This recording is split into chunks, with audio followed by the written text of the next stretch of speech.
YouTube. Today we're doing a aFe cold air intake on my 2016 Ford F-150. I'd like to thank Edge Autosport for helping me out to get a hold of all these parts that you're going to see in the next few videos. If you want anything in my videos, they can get it for you.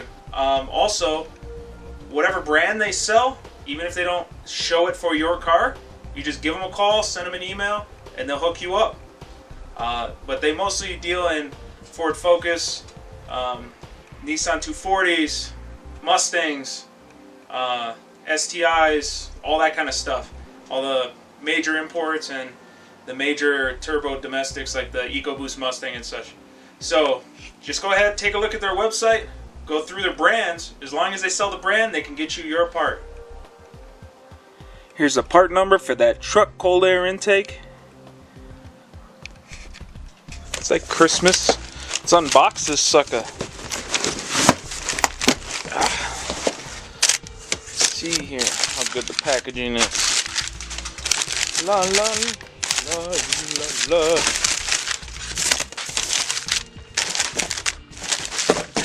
Oh, I almost checked that out. Alright. Well, everything's wrapped up. All nice and pretty like. Hardware.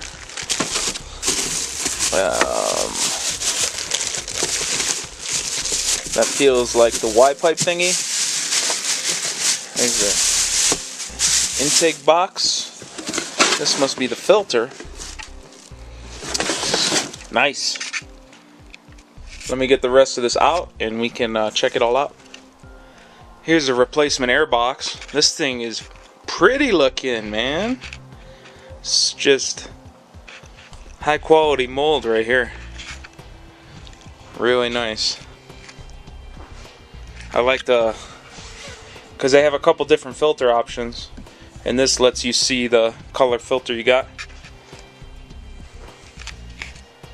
Impressive though. I like it. I like it a lot. And here's where all the work happens. So I got this blue filter to match the truck.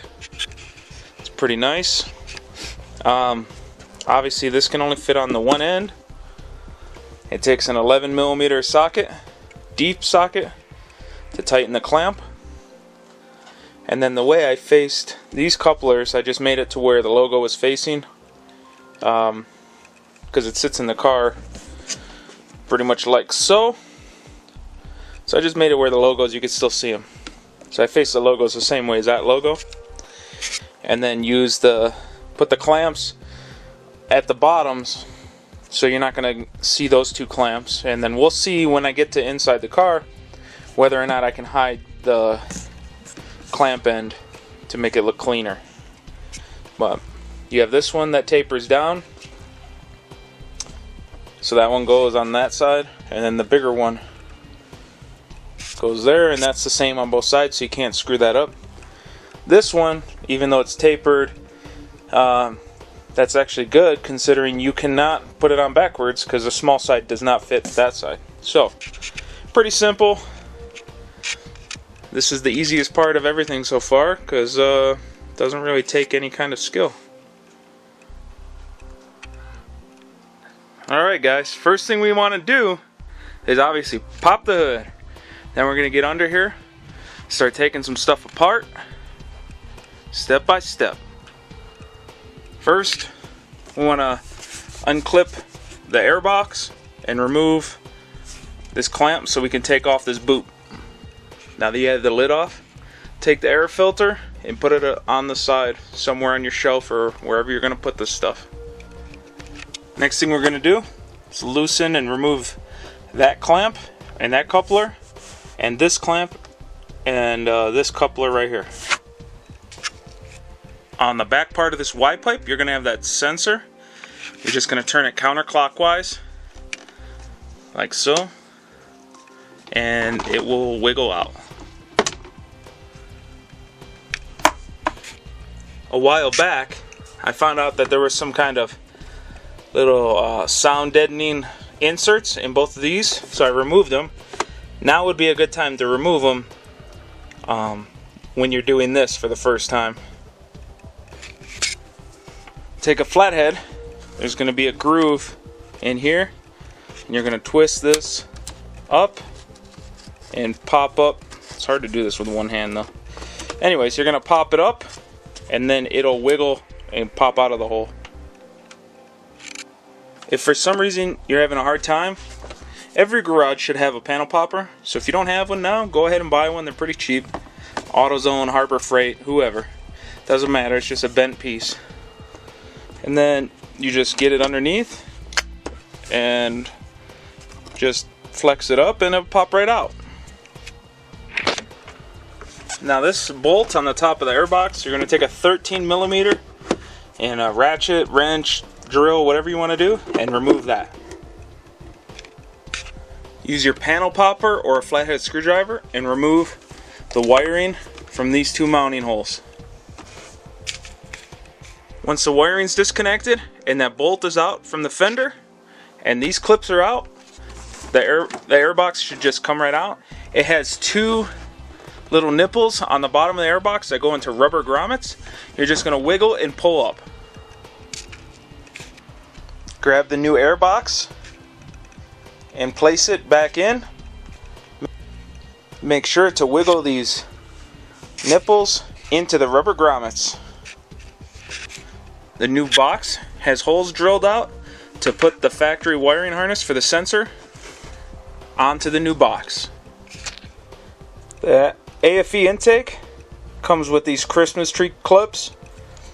I don't really ever like to use those, so we're going to reinstall the factory clips. Now it's time to put the weather stripping on. So there's a groove, and you're just going to start as low as possible and feed it all the way across.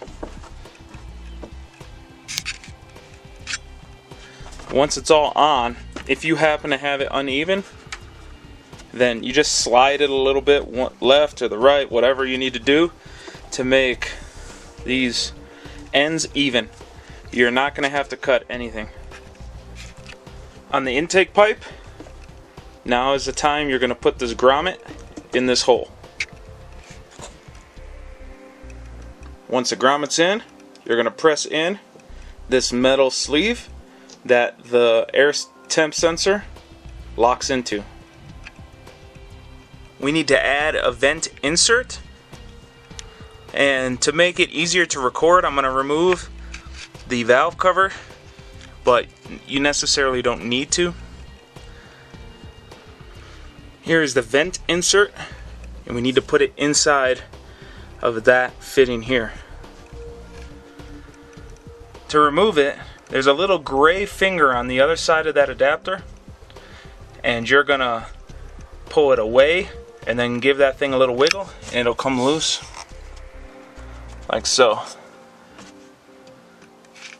Then move the hose out of the way, and you're gonna take this, you're gonna face the slash towards the turbo.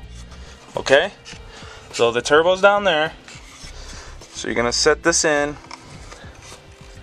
and you're going to face this directly at the turbo. You want to verify it a couple times, that's fine. And just push it in all the way down, and you should be good.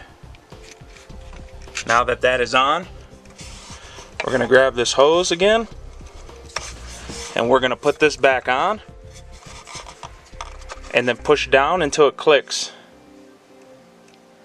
The directions say to do that little inlet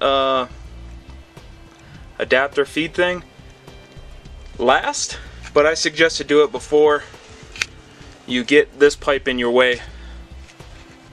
The directions say to put the air filter in first and then the pipe, but I was going to do that, but the problem is the clamp, the nut on it locked up on me.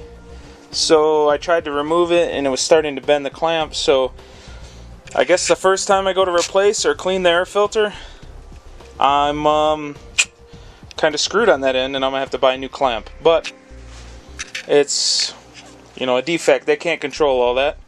I understand. No big deal. So You can put it in like this.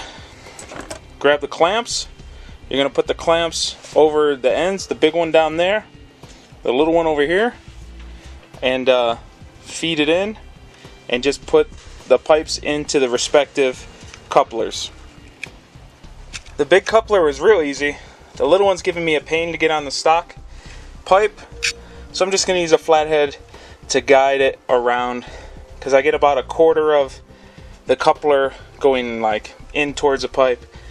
So just use a flathead and guide it. Before you tighten the clamp, make sure that the coupler hits the stopper on your pipe. Make sure the bottom coupler is also seated all the way down, and then put the clamp on. Last thing we want to do is grab the sensor. You're going to wiggle it in, rotate it counterclockwise to lock it in. I'd like to thank everybody for coming and checking out my new video. As you can see, I'm surrounded by boxes. Keep an eye out once a week. I'm going to be popping out these videos. So stay tuned. There's a Nissan diesel, new Titan 5-liter diesel, and we got some other stuff going on with a rally car and some other stuff. So stay tuned. Till next time, wrench on.